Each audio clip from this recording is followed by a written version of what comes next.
আল্লাহ পাক কয় নেও আমি একটা জান্নাতি পাথর দিলাম।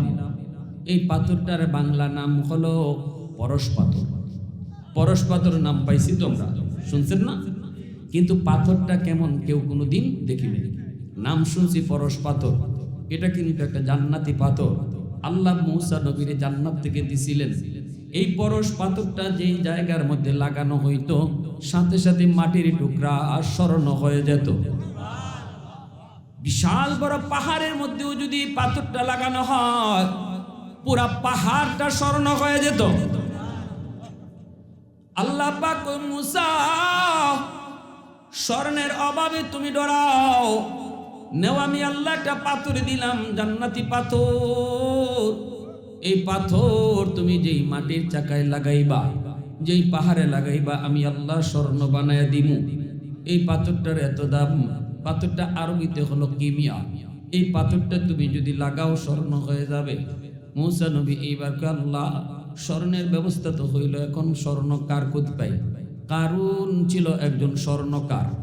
কারুন ছিল একজন স্বর্ণকার। এই কারুনের কাছে মূসা নবী আইসা বলতেছে, রে কারুন, তুই তো একটা কাম করা লাগবে। কয় কি? তাওরাত কিতাবের বাইন্ডিং করতে হবে স্বর্ণ দিয়া। কারুন কয় ভাই এত স্বর্ণ পাইবেন কই? মূসা নবী কয় ব্যবস্থা হইছে, আল্লাহ জান্নাত থেকে একটা পাথর দিছে। এই পাথরটা যেই মাটিতে লাগাইবো মাটি স্বর্ণ হয়ে যাবে, তুমি স্বর্ণের অভাব পাইবা না। কারুনে কয় ঠিক আছে, তাহলে তো ভালো। মূসা নবী কয় নে স্বর্ণ পাথরটা নে, সাবধান এটা কিন্তু জান্নাতি পাথর। কাম শেষ হইলে পরে তুই পাথরটা আমারে দিয়ে দিবি, আমি আল্লাহর পাথর আবার আল্লাহরে বুঝাইয়া দিব। কারুনে কয় ঠিক আছে। এই যে পাথর নিচে নিয়ে ওই হের ভিতরে ষড়যন্ত্র ঢুকে গেছে, কয় এই পাথর আর দিব না। তাওরাত কিতাবের বাইন্ডিং শেষ হয়ে গেছে, মূসা নবীকে পাথরটা দে। কয় ভাই কেমনে যে কই আপনি রে, শরমও লাগে, পাথর তো হারাই গেছে। লুপে পড়ছে ঠিক না? মূসা নবী কয় দেখ আমি কি জাত রাগী মানুষ, এটা তুই জানোস না? কয় জানি তো ভাই, কিন্তু হারাই গেছে, ওর কর্ম কি? আপনি আমার মারেন আর কাটেন, কি করবেন? আমার মাইরা না, পাথর তো হারাই গেছে। আল্লাহ পাক রব্বুল আলামিন কি মূসা নবীকে, আল্লাহ এই হারামি তো লুপ করে ফেলছে। আল্লাহ কয় আমিও জানি এ যে লুপ করব,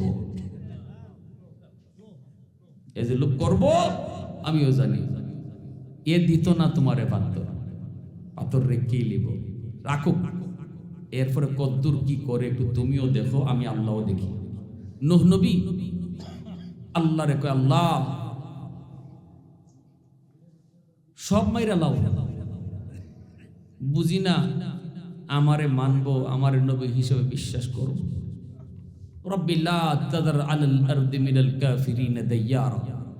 আল্লাহ কয় মূসা নূহ, এটা কি তোমার ওই দোয়া যেটা আমি আল্লাহ কবুল করার গ্যারান্টি দিছি? নূহ নবী কয় হ, এটা ওই দোয়াই। সব নবী আল্লাহ একটা দোয়া কবুলের গ্যারান্টি দিছে। এই দোয়াটা যখনই তুমি চাইবা আর কইবা আল্লাহ এটা ওই দোয়া যেটা তুমি কবুলের গ্যারান্টি দিছো, তখন এটা যে দোয়াই হোক, যে মনই হোক, আল্লাহ বলেন এটা আমি সাথে সাথে কবুল করব। এটা নবীদের জন্য স্পেশাল একটা সুযোগ আল্লাহর পক্ষ থেকে। লিকুল্লি নাবিয়্যিন দাওয়াতুন মুস্তাজাবাতুন ফাতাআজ্জালা কুল্লু নাবিয়্যিন দাওয়াতাহু ওয়া ইন্নী ইখতাবাতু দাওয়াতি শাফাআতান লিউম্মতি। কিন্তু আমার আপনার নবী কয় যে সব নবী এই দোয়া দুনিয়াতে চাইয়া লয়ে গেছেন গা, বিপদে পড়ছেন, আল্লাহর কাছে এই দোয়াটা চাইলেছেন, কিন্তু আমি নবী এই দোয়া চাইছি না। তায়েফের জমিনে আমার রক্ত ঝরেছে, তবু এই দোয়া চাই নাই। উহুদের ময়দানে দান শহীদ হয়েছে, তবু এই দোয়াটা চাই নাই। ইন্নী ইখতাবাতু দাওয়াতি, এই দোয়াটা আমি অন্তরে লুকায়া রাখছি। কেন জানোনি? শাফাআতাল লিউম্মতি, কিয়ামতের ময়দানে আমার উম্মতের সুপারিশের জন্য। কিয়ামতের ময়দানে উম্মত যখন বিপদে পড়বে, সেদিন যদি আর কোনো কিছুতেই আল্লাহর কাছে আমি কোনো কিছুতেই না পাই, কোনো আবদারি যদি আল্লাহ কবুল না করে, তখন সে আমার শেষ অস্ত্রটা ছাড়ব। সুবহানাল্লাহ, জোরে কও। আমার শেষ পাওয়ারটা সেদিন আমি দেখাবো আল্লাহর আদালতে। নূহ নবীকে আল্লাহ ওই দোয়াটাই সব মাইরা লাও। কেন? কয় ভাবছিলাম বাপে আমারে মানে না, পুলাই মনে হয় এসে নবী হিসাবে মানবো, কিন্তু আজকে দেখি বাপেও আমারে পাগল কয়। হাতে দুইরে হাটে যে পুলাটা, এই পুলায়ও আমারে পাগল কয়ে ঢিল মারে। তাহলে আমি নিরাশ হয়ে গেছি, বাচ্চা ফুলাফানেও মনে হয় আমার নবী হিসাবে মানতো না। আল্লাহ তুমি এরারে শেষ করে লাও। নূহ নবী সকাল থেকে সন্ধ্যা পর্যন্ত উম্মতরে আল্লাহর দিকে ডাকতেন। 950 বছর ডাকলেন, পাথর দিয়ে ঢিল মাইরা মাইরা সন্ধ্যার সময় নবীরে পাথরের স্তূপের নিচ থেকে জিব্রাইল আইসা বাইর করতেন। জিব্রাইল আমিন সন্ধ্যার সময় পাথরের স্তূপের নিচ থেকে নূহ নবীরে বাইর করতেন। এরপরে নূহ নবী কইতেন, জান্নাতি মলম লাগাইয়া মালিশ করতেন জিব্রাইল। আর নূহ নবী কইতেন, ভাই জিব্রাইল আগামীকাল আমার ডিউটি কি? জিব্রাইল কই, আজকে যেটা করছেন এটাই। সুবহানাল্লাহ, সুবহানাল্লাহ। কত বড় দাওয়াতের কাজ, কত বড় জিম্মাদারি। আল্লাহর নবী নূহ নবী কই, ভাই জিব্রাইল আগামীকাল ডিউটি কি? জিব্রাইল কই, নবী গো আজকে যেটা করছেন এটাই। পরের দিন আবার মাইর খান, আবার ওই পাথরের স্তূপের নিচ থেকে এভাবে জিব্রাইল আমিন বাইর করে। অল্প কজন মানুষ মুসলমান হইছে। আল্লাহ কই, ঠিক আছে নূহ, সবকে আমি ধ্বংস করে দেব, নৌকা বানাও। ইমান যে কয়জনে আনছে এদেরকে নিয়ে তুমি নৌকায় উঠে পার হয়ে যাও। দুনিয়া আমি পানির নিচে ডুবাই দিব, ঝড় তুফান দিয়া সব কিছু তামা তামা বানায় দিব, রাখবো না দুনিয়ার কোনো কিছু, বিল্ডিং বুল্ডিং যা আছে সব মিশাইয়া দিব। নূহ নবী তিনি উঠবেন, ইমানওয়ালাদেরকে বইলা দিছেন তুফান হবে, ঝড় হবে, দুনিয়া সব তছনছ হয়ে করে ফেলবে আল্লাহ, সব কিছু পানির তলে ডুববে। ওই সময় তোমাদেরকে আমি ডাকবো, নৌকায় উঠবা। আল্লাহ যেদিন ইশারা দিবে ওই দিন নৌকায় উঠবা। একজন ইমানদার মহিলা, বৃদ্ধা মহিলা কইছিল, নবী গো আমারে আপনি কিন্তু একটু ইয়াদ করে তুললেন, আমি বুড়া মানুষ, ফাড়াফাড়ি করে নৌকায় উঠতে পারবো না গো নবী, আমারে আপনি একটু ইয়াদ করে নৌকায় তুইলে নিয়েন। নবী কই, ঠিক আছে আমি আপনারে তুলবো। কিন্তু আল্লাহর কি হুকুম, যেদিন তুফান শুরু হয় নবী ওই মহিলার কথা ভুইলা গেছে। সারা দুনিয়া পানির নিচে ডুবলো, সব কিছু তামা তামা হয়ে গেল। নূহ নবী আবার দুনিয়ার স্বাভাবিক হলে পরে মহিলার কথা মনে পড়ছে, হায় রে আমি তো আমার ওই মায়ের কথা ভুলে গেছি। আসছেন একটু খোঁজ নেওয়ার জন্য, আইসা দেখেন তার ভাঙ্গা ঘর আগের মতোই আছে। আল্লাহর পয়গম্বর নূহ নবী কয়, আল্লাহ ও মালিক, এত উঁচু উঁচু বিল্ডিং সব তামা হয়ে গেল, আর এই ভাঙ্গা ঘর আগের মতোই আছে, বুঝি নাই। এইবার নবী ডাক দেয়, দেখি মা ভিতরে আসেনি। নবী বাহির থেকে ডাক দেয়া কয়, মা। মহিলা ভিতর থেকে কয়, নবী গো তুফান কি শুরু হয়ে গেছে নাকি? আল্লাহর পয়গম্বর নূহ নবী সিজদায় পড়ে আল্লাহর কাছে কান্দে আর কয়, মালিক তোমার কুদরত বুঝি নাই গো মালিক, তোমার কুদরত বুঝি নাই, কেমনে কি হলো একটু কও না। আল্লাহ কই, রে নূহ, আমার বান্দিটা এত করে তোমারে কইছিল ইয়াদ কইরা তারে নিয়ে যাবা, কিন্তু তুমি তারে ভুইলা গেছো। তোমরা নবী হইয়া উম্মত বলতে পারো, কিন্তু আমি আল্লাহ হইয়া আমার বান্দা বান্দি বলতে পারি না। তুমি তো ভুইলা গেছো, আমি আল্লাহ কেমনে ভুলি? তুমি তো ভুইলা গেছো, আমি কেমনে বলি? কারণ আমি তো তার খালিক, আমি তো তারে আদর করে বানাইছি, আমি তো আমার নিজের হাত লাগায়া বানাইছি। আমার ইমানদার ওই বান্দিটারে কেমনে তুমি ভুলে গেছো? এত করে কইল, কেমনে তুমি ভুইলা গেছো? আমি আল্লাহ তারে ভুলি নাই। মূসা আলাইহিস সালাম কারুনকে যখন ধরছে, কারুন যখন মূসা নবীর বিরুদ্ধে ষড়যন্ত্র করলো, মূসা নবী তিনি তো উম্মত নিয়ে এরকম বইছেন, এখনই ওয়াজ শুরু করবেন। কারুনে মূসা নবীর বেইজ্জত করার জন্য একজন মহিলা টাকা দিয়া আনছে মজলিস, মহিলারে কইছে তুমি উঠটা কইবা মুসা আমার সাথে জিনা করছে। মুসা নবী ওয়াজ শুরু করবেন, এমনি কারণে উঠটা কয় ভাই একটু পরে। মুসা নবীর আবার স্বাস্থ্য ভাই লাগে, আবার বোন জামাইও লাগে। কারণ কিন্তু প্রথমে খারাপ ছিল না, কারণ কিন্তু তাওরাত কিতাবের হাফেজ ছিল। এই কারণ পথভ্রষ্ট হইছে কেমনে? মুসা নবীর তাওরাত কিতাব আল্লাহ দিছে 1000 খণ্ড তাওরাত। আল্লাহ পাক কয় মুসা তুমি বাইন্ডিং করো। মুসা নবী কয় কি দিয়া বাইন্ডিং করবো? কয় স্বর্ণ দিয়া। আল্লাহ এত স্বর্ণ পাইমু কোথায়? আল্লাহ পাক কয় নেও আমি একটা জান্নাতি পাথর দিলাম, এই পাথরটার বাংলা নাম হলো পরশ পাথর। পরশ পাথর নাম পাইছি তোমরা, শুনছেন না? কিন্তু পাথরটা কেমন কেউ কোনোদিন দেখিনি, নাম শুনছি পরশ পাথর। এটা কিন্তু একটা জান্নাতি পাথর। আল্লাহ মুসা নবীর জান্নাত থেকে দিছিলেন। এই পরশ পাথরটা যেই জায়গার মধ্যে লাগানো হইতো, সাথে সাথে মাটির টুকরা আর স্বর্ণ হয়ে যেত। বিশাল বড় পাহাড়ের মধ্যেও যদি পাথরটা লাগানো হয়, পুরা পাহাড়টা স্বর্ণ হয়ে যেত। আল্লাহ পাক মুসা স্বর্ণের অভাবে তুমি ডরাও, নেও আমি আল্লাহ একটা পাথর দিলাম, জান্নাতি পাথর। এই পাথর তুমি যেই মাটির চাকায় লাগাইবা, যেই পাহাড়ে লাগাইবা, আমি আল্লাহ স্বর্ণ বানায় দিমু। এই পাথরটার এত দাম। পাথরটা আরবিতে হলো কিমিয়া।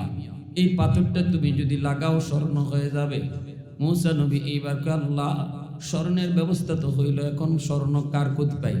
কারুন ছিল একজন স্বর্ণকার, কারুন ছিল একজন স্বর্ণকার। এই কারুনের কাছে মুসা নবী আইসা বলতেছে, রে কারুন তুই তো একটা কাম করা লাগবে। কয় কি? তাওরাত কিতাবের বাইন্ডিং করতে হবে স্বর্ণ দিয়া। কারুন কয় ভাই এত স্বর্ণ পাইবেন কই? মুসা নবী কয় ব্যবস্থা হইছে, আল্লাহ জান্নাত থেকে একটা পাথর দিছে, এই পাথরটা যেই মাটিতে লাগাইবো মাটি স্বর্ণ হয়ে যাবে, তুমি স্বর্ণের অভাব পাইবা না। কারুনে কয় ঠিক আছে তাহলে তো ভালো। মুসা নবী কয় নে স্বর্ণ পাথরটা নে, সাবধান এটা কিন্তু জান্নাতি পাথর। কাম শেষ হইলে পরে তুই পাথরটা আমারে দিয়ে দিবি, আমি আল্লাহর পাথর আবার আল্লাহরে বুঝাইয়া দিব। কারুনে কয় ঠিক আছে। এই যে পাথর নিচে নিয়ে ওই হের ভিতরে ষড়যন্ত্র ঢুকে গেছে, কয় এই পাথর আর দিব না। তাওরাত কিতাবের বাইন্ডিং শেষ হয়ে গেছে, মুসা নবীকে পাথরটা দে। কয় ভাই কেমনে যে কই আপনি রে, শরম লাগে, পাথর তো হারাই গেছে। লুপে পড়ছে ঠিক না? মুসা নবী কয় দেখ আমি কি জাত রাগী মানুষ, এটা তুই জানোস না? কয় জানি তো ভাই, কিন্তু হারাই গেছে, ওর কর্ম কি? আপনি আমার মারেন আর কাটেন, কি করবেন? আমার মাইরা না, পাথর তো হারাই গেছে। আল্লাহ পাক রব্বুল আলামিন কি মুসা নবীকে আল্লাহ এই হারামি তো লুপ করে ফেলছে। আল্লাহ কয় আমিও জানি এ যে লুপ করব, আমিও জানি। এ দিত না তোমারে পাথর রেখেই লিব, রাখো। এরপরে কদ্দুর কি করে একটু তুমিও দেখো, আমি আল্লাহও দেখি। এইবার আল্লাহ কয় আল্লাহ মুসা নবীকে আল্লাহ কিছু করমুনি। আল্লাহ কয় না কিছু করা দরকার নাই, দেখি কি করে, দেখি। এইবার আল্লাহ পাক মুসা কারণে দেখো জাকাত দিত। সম্পদ তো অনেক বানাইছে, আচ্ছা বানাইছে যেভাবে খুশি বানাইছে। এটা কেমনে যে বানাইছে এটা তুমিও জানো, আমিও জানি, কারণেও জানে। এখন যায় কও জাকাত দিত। মুসা নবী যখন জাকাত চাইছেন তখনই কারণে অস্বীকার করছে। কয় কে জাকাত? আমার কয় সম্পদের জাকাত দিবি? কোনো জাকাত আমি দিতে পারবো না, আমি আমার সম্পদ কষ্ট করে বাড়াইছি, আল্লাহরে আবার ট্যাক্স দিব কেন? নাউজুবিল্লাহ। ভালো আছিল কিন্তু হাফেজ আছিল। তাওরাত কিতাবের যে 3 জন হাফেজ, এর ভিতরে কারণ একজন, মুসা নবী একজন, আর মুসা নবীর ভাই হারুন, এই 3 জন। কারণ কিন্তু হাফেজ ছিল তাওরাত কিতাবে। ওই লোভ ফইরা পথভ্রষ্ট হইছে। লোভ মানুষকে কি করে দেয়? ধ্বংস করে দেয়। অতিরিক্ত লোভ মানুষকে ধ্বংস। কারণ প্রমাণ। এইবার মুসা নবী কয় জাকাত দিবি না? কয় না। কিতাবের ভিতরে আইছে কারণ এত কৃপণা ছিল, এত কিপটা ছিল, ওর 2 হাতের মধ্যে যদি ফানি নিছে, ফানিও আঙ্গুলের ফাঁক দিয়ে পড়তো না। বুঝেননি কেমন কিপটা? আঙ্গুলের ফাঁক দিয়া পানি ফরবার দিত না। আল্লাহ পাক কয় মুসা কিতা কয়? কয় যাকাত দিত না। আল্লাহ পাক কয় ঠিক আছে তাহলে আরো কদ্দুর বারুক। আল্লাহ তো নগদে কাউরে ধরে না, সুযোগ দেয়, ঠিক না? এটা আল্লাহ পাকের অভ্যাস, আল্লাহর আদর। আল্লাহ নগদে কাউকে ধরে না, আল্লাহ সুযোগ দেয়, সবসময় সুযোগ দেয়। আমার আপনার কাছে মনে হয় 5 বছর গেছি, 10 বছর গেছে, 11 বছর গেছে, 20 বছর গেছে, কই আল্লাহ মনে নাই? আল্লাহকে তোমার কাছে 5 বছর 10 বছর, আমি আল্লাহর কাছে তো এটা একটা সেকেন্ডও না। আল্লাহর কাছে অতীত ভবিষ্যৎ বলতে কিছু নাই, সব বর্তমান। আর আমার আপনার কাছে অতীতও আছে, ভবিষ্যৎও আছে, আল্লাহর কাছে সব বর্তমান, ঠিক কিনা? একটা পিঁপড়া এখান থেকে হাঁটা শুরু করছে, ওই প্যান্ডেল ওই মাথার যাইব, পিঁপড়া হিসাব করবো হের কয়দিন লাগবো এখান থেকে এখানে যাইতেছে। কিন্তু আমি আপনি দেখতেছি যে পিঁপড়াটা একদিনেই পর্যন্ত গেছে, আর আমার লাগে 1 কাইক 2 কাইক, ঠিক না? একজন মানুষ হিসাবে পিঁপড়াটা আমার কাছে যদ্দূর, আমরা মানুষ আল্লাহর কাছে এর চেয়ে আরো বেশি নগণ্য, ঠিক কিনা? দুনিয়ার শুরু থেকে নিয়ে শেষ পর্যন্ত যে সময়টা, ওই পুরা সময়টা আল্লাহর চোখের সামনে। এজন্য আল্লাহ পাক বান্দা ধৈর্য হারা হইস না। 350 বৎসর ফেরাউনরে আল্লাহ পাক এইরকম নাফরমানি করার সুযোগ দিছে। 350 বৎসর ফেরাউনরে সুযোগ দিছে আল্লাহ, মানুষ মাইরে একদম তসনস, জুলুমের পর জুলুম। এরপর আল্লাহ ধরে না, খালি সুযোগই দেয়, সুযোগই দেয়, সুযোগই দেয়। 2-1টা ভালো কাজ করে, এটাতে আল্লাহ খুশি হয়ে যায়। থাকতো ধরি না, দেখি আর একটু সুযোগ দেই। রাতের অন্ধকারে যাই তো জঙ্গলে যাই, কিন্তু আল্লাহ আমি যে কেমন ক্ষুধা এটা তুমিও জানো আমিও জানি। আল্লাহরে কেমন বুঝ দেয় দেখো। পাহাড়ে উঠতে জঙ্গলে গিয়া কয় আল্লাহ আমি যে কেমন ক্ষুধা এটা তুমিও জানো আমিও জানি। জানে না খালি আমার ভাবলি কি, এরারে বোকা বানায় রাখছি। আল্লাহ আমার খুব ভালো লাগে, খুব খুশি হই যখন মানুষ আমার ক্ষুধা কইয়া ডাকে। আল্লাহ আমার এই সুযোগটা তুমি দুনিয়াতে দিয়া দাও, পরকালে এজন্য আমার জাহান্নামের আগুনে জ্বালাইও। নাউজুবিল্লাহ জুরে কও। হে জাহান্নামের আগুন নিজে ছাইয়া নিয়ে নিছে, আর দুনিয়াতে একটু নিজে ক্ষুধা হওয়ার খাইশ মিটাইতে চাইছে। আল্লাহ কয় যা তোর এই খাইশ মিটানোর সুযোগ দিলাম। আল্লাহ কারুনও সুযোগ দিছে। কারণ যখন দেখলো মুসা তো তার পিছারে না, যাকাত তো দেওয়া লাগবেই, তখনই কারণ ভিতরে ভিতরে ষড়যন্ত্র আটলো। মুসারে তো মানুষের সামনে বেইজ্জত করতে হবে, উম্মতের সামনে তারে বেইজ্জত করা লাগবে। মহিলারে টাকা দিয়া সাজায়া আনছে, কয় মুসা যখন ওয়াজ করার জন্য বসবো তখনই তুমি কইবা যে মুসা আমার সাথে জিনা করছে। নাউজুবিল্লাহ।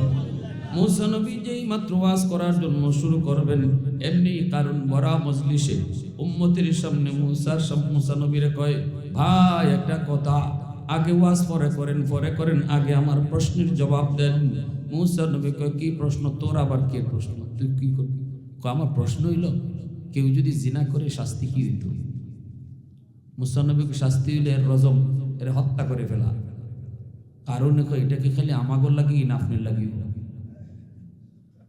মুসা নবীকে হারামে কি কস তুই? কয় মহিলা কি কয় শুনেন।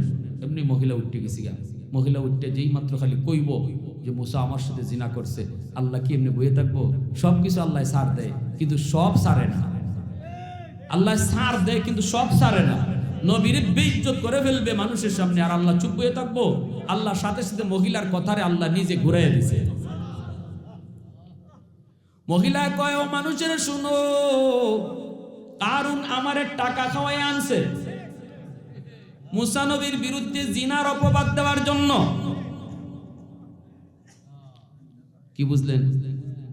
কথা কওয়ার শক্তি দেখে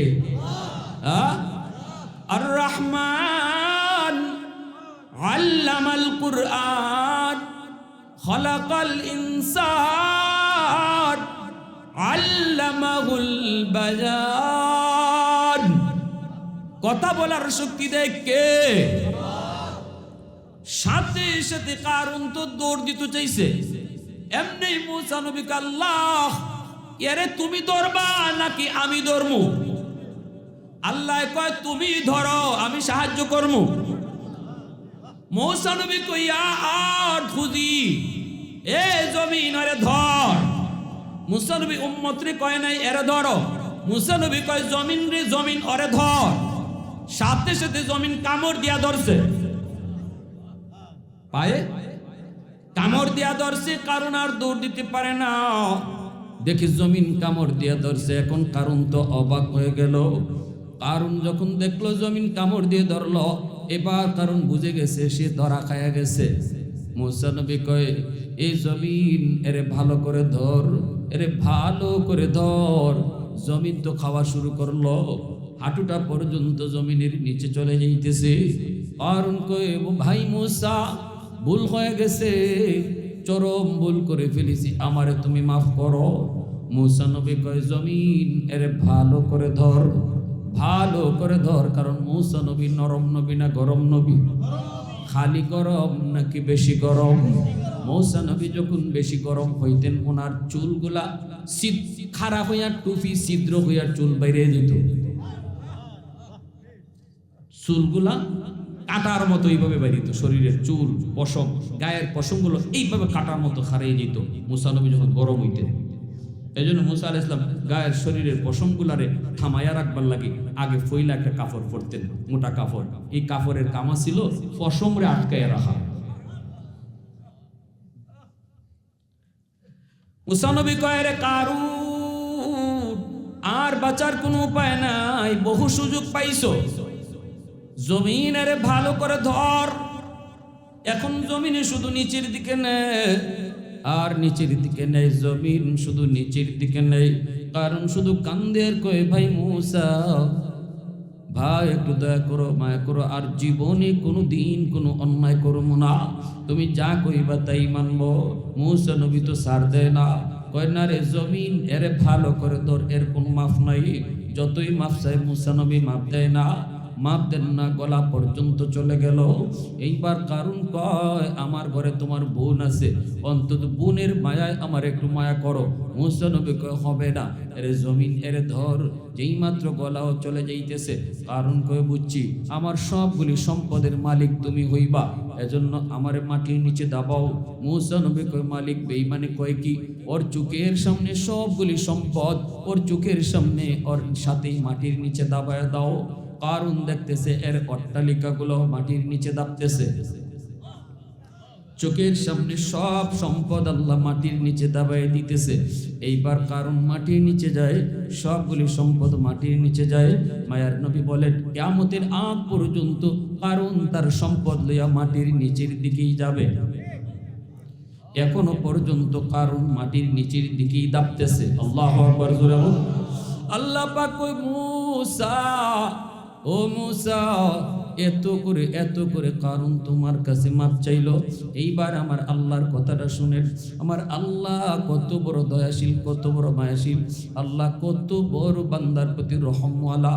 গুনাহগার হইল আল্লাহ বান্দারে কত মায়া করে, গুনাহগার হইল আল্লাহ তারে কত আদর করে। শুনেন আল্লাহ কইরে মুসা এতবার কারণ তোমার কাছে মাপ চাইলো, অথচ তুমি তারে মাপ দিলা না।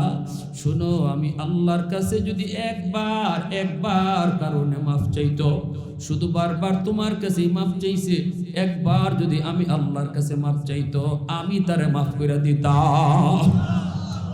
আল্লাহ তু রাহিমি তু করিমি তু সামিঈ তু বাসিরি তু মুইজ্জি তু মুদিল্লি তু মালিকিল আরশি বাজাই আহাদুন লাইসা কামিসলিক সামাদুন লাইসা কাফাদলিক লিমানিল মুলকু তুগু ইতু সাদাওয়ার খুদাই। আওয়াজ দিয়া কোন আল্লাহু আকবার। ये जिक्र खुदा दिल में सदा रखने दिया कर, और नक्श खुदा दिल में जो मां रखने दिया कर। मुर्शिद की नजर गज से बसर से न होती है, क्या खुश नजरी खुश नजरी खुश नजरी है। दिल दूर के दिल जोर दिया सबका खुदा से, क्या दिल शिकनी दिल शिकनी दिल शिकनी है। मोहब्बतेर साथे कोन अल्लाहु আকবার।